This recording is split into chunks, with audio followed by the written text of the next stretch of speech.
YouTube channel में। आज हम बात करने वाले हैं कुछ विश्व के महत्वपूर्ण मैदानों के बारे में, जो घास के मैदान हैं, अक्सर के एग्जाम में पूछे जाते हैं। और अगर आप इस वीडियो को पूरा देख लेते हैं तो कोई भी एग्जाम हो, आपके 2 नंबर फिक्स हैं। ठीक है, तो आप चाहे किसी भी एग्जाम के लिए ले रहे हैं, वीडियो बहुत ध्यान से देखिएगा। पहला प्रश्न है आपका, कनाडा के मध्य अक्षांशीय अक्षांशीय घास के मैदान को क्या कहते हैं, यानी क्या कहलाता है? तो आपका राइट आंसर है प्रेयरी। ठीक है, prairie is the right answer. उसके बाद है दूसरा प्रश्न, ऑस्ट्रेलिया के घास के मैदान को क्या कहते हैं? तो आपका राइट आंसर है downs. Downs is the right answer. ठीक है, उसके बाद है अगला प्रश्न, दक्षिण अमेरिका के शीतोष्ण घास स्थलों को क्या कहते हैं?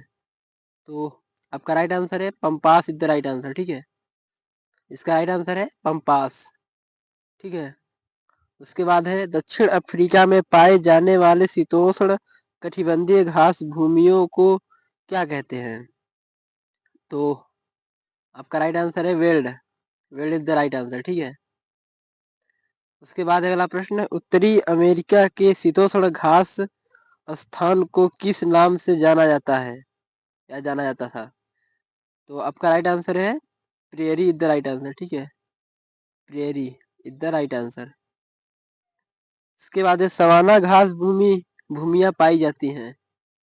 तो आपका राइट आंसर है अफ्रीका, सॉरी, उत्तरी मध्य अफ्रीका में। ठीक है, उत्तरी मध्य अफ्रीका में। ठीक है, अगर वीडियो आपको कम समझ आए तो दोबारा देख लीजिएगा। ठीक है, वीडियो बहुत महत्वपूर्ण है। ठीक है, उसके बाद है पैडंग क्या है?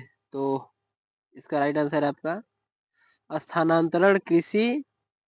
स्थानांतरणशील कृषि पद्धति द राइट आंसर। ठीक है, उसके बाद है अगला प्रश्न, सॉरी फ्रेंड ये नहीं होगा, दक्षिण पूर्व एशियाई कटिबंधीय घास भूमि द राइट आंसर। ठीक है, इसका राइट आंसर है दक्षिणी पूर्वी एशियाई उष्ण कटिबंधीय घास भूमि द राइट आंसर। ठीक है, option number 4 is the right answer. उसके बाद है पटना नामक उष्ण कटिबंधीय घास के मैदान निम्न में से किस देश में पाए जाते हैं? तो आपका राइट आंसर है श्रीलंका में। ठीक है, Sri Lanka is the right answer. जो 6 नंबर प्रश्न है उसका डी द राइट आंसर है। ठीक है, थोड़ा सा गड़बड़ हो गया था। उसके बाद वेनेजुएला में स्थित उष्ण कटिबंधीय घास के मैदान को क्या कहा जाता है? तो आपका राइट आंसर है llanos is the right answer. ठीक है, लानोज। उसके बाद है अमेजन नदी के दक्षिण में स्थित ब्राजील के मैदानी क्षेत्र में पाए जाने वाले उष्ण कटिबंधीय घास भूमियों को किस नाम से जाना जाता है? तो आपका राइट आंसर है Campos is the right answer. ठीक है, उसके बाद अगला प्रश्न, निम्नलिखित में से उष्ण कटिबंधीय घास के मैदान है?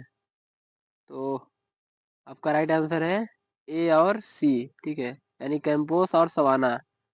ठीक है, उसके बाद अगला प्रश्न, निम्नलिखित में से कौन सा शीतोष्ण कटिबंधीय घास भूमि है? तो आपका राइट आंसर है वेल्ड। ठीक है, उसके बाद अगला प्रश्न, वेल्ड किस प्रकार की घास भूमि के अंतर्गत शामिल किया गया है, यानी की जाती है? तो आपका राइट आंसर है 13 नंबर का, शीतोष्ण कटिबंधीय क्षेत्र में। ठीक है, शामिल की जाती है। उसके बाद है सुमेलित नहीं है, तो दक्षिण अफ्रीका में वेल्ड है, या अर्जेंटीना में पंपास, ऑस्ट्रेलिया में डाउन्स।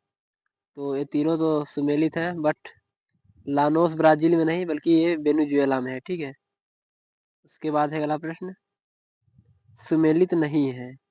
ठीक है, तो कैंटरबरी न्यूजीलैंड में, और पार्कलैंड ब्राजील, और वेल्ड दक्षिण अफ्रीका, लानोस वेनेजुएला में। तो इसका राइट आंसर जो है वो है पार्कलैंड ब्राजील में नहीं है। ठीक है, parkland is the right answer, क्योंकि ये ब्राजील में नहीं है, बाकी सब सही है। ठीक है, उसके बाद अगला प्रश्न, सही सुमेलित है? तो डाउन्स ऑस्ट्रेलिया में, आपको पता है, अभी हमने पढ़ा है। ठीक है, पार्कलैंड अफ्रीका में भी आप लोग पढ़े हैं, अभी में तो एक प्रश्न नहीं है, लेकिन अफ्रीका में है। ठीक है, उसके बाद एक कैंपोस ब्राजील में आपने पढ़ा। ठीक है, तो आपका राइट आंसर है उपरोक्त सभी। ठीक है, उसके बाद है अगला प्रश्न, विश्व के कुल भाग के लगभग कितने प्रतिशत भाग में घास भूमि का विस्तार है? तो आपका राइट आंसर है 1.5, यानी लगभग में पृथ्वी का 20% भाग इसमें घास भूमियों में स्थित है। ठीक है, उसके बाद है किस क्षेत्र में चारागाह को वर्ल्ड कहा जाता है? तो आपका राइट आंसर है दक्षिण अफ्रीका में। ठीक है, तो आज का जो प्रश्न है इन्हीं में से प्रश्न है कि सवाना घास भूमि कहाँ पाई जाती है। आप लोग बिना देखे इसका बताइए आंसर। ठीक है, और वीडियो अच्छा लगा हो तो चैनल सब्सक्राइब कर लीजिए। ठीक है, मिलते हैं नेक्स्ट वीडियो में, तब तक के लिए जय हिंद।